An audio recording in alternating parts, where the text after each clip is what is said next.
The Brown Betty is a design classic.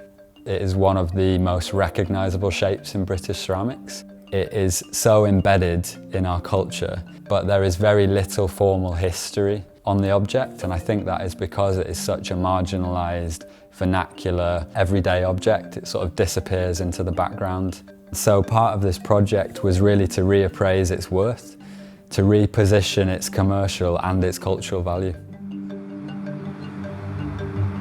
We're at Nutton Quarry just outside Stoke-on-Trent, where they mine yttrium marl clay, which is traditionally used in the production of redwares in the ceramics industry, and particularly redware teapots, a tradition which has been happening since the 1600s. So the mining of this clay to make redware teapots is seen as a key catalyst for the proliferation of industry in Staffordshire.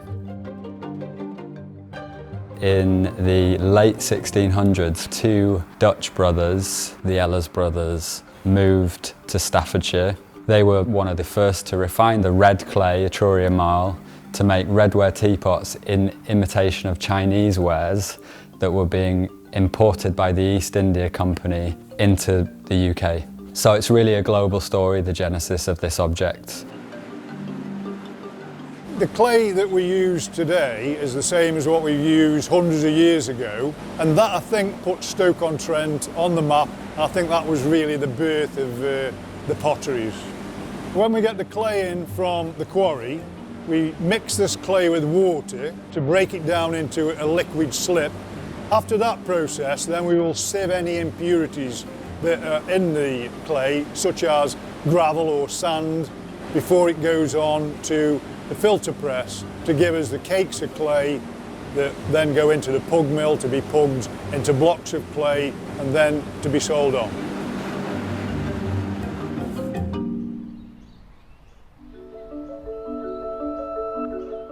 We're here at Colden Ceramics, they're the oldest remaining maker of the Brown Betty Teapot. They maintain a tradition of redware manufacturing which stretches back hundreds of years in Stoke-on-Trent.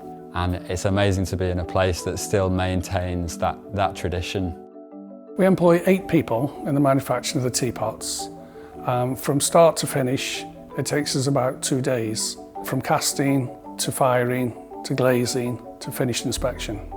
At the moment, we're making 150 teapots a day, but we are capable of manufacturing up to 250 a day.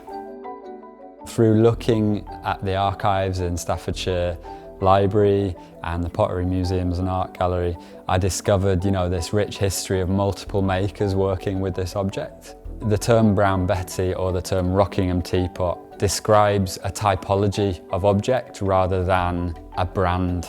So there were multiple factories making it, each adding their own innovations to the object. So what you kind of got is this sort of slow evolution of ideas that is shared amongst a really wide range of people. Essentially a sort of open source model. They were all contributing to the refinement of a product.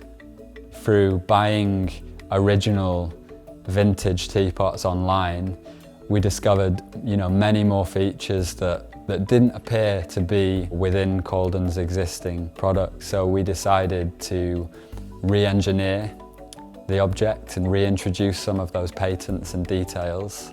So some of the details we've relaunched are the non-drip spout, which was patented in the 1920s, the locking lid, which was patented in around the same time. There's an undercut in the neck that stops the lid dropping out, which also accepts the lid upside down and allows the objects to stack in the factory. The globe shape was seen as the best shape to infuse loose leaf tea. The Rockingham glaze hid tea stains, so the teapot was thought to last a lot longer. The return on the handle stops your knuckle burning on the globe. Every single aspect of this object is about pure function and not about aesthetics. It's been really interesting working with Ian on the design of his non-drip teapot. It causes a number of challenges, but we overcame the challenges and we've produced many of his teapots now, and they're sold all over the world. It's amazing to be part of the tradition of redware making in a way that seems in keeping with the evolution of the object. The Brown Betty Teapot seems to be a very vernacular but democratic object. So it's really been a reappraisal of this classic object.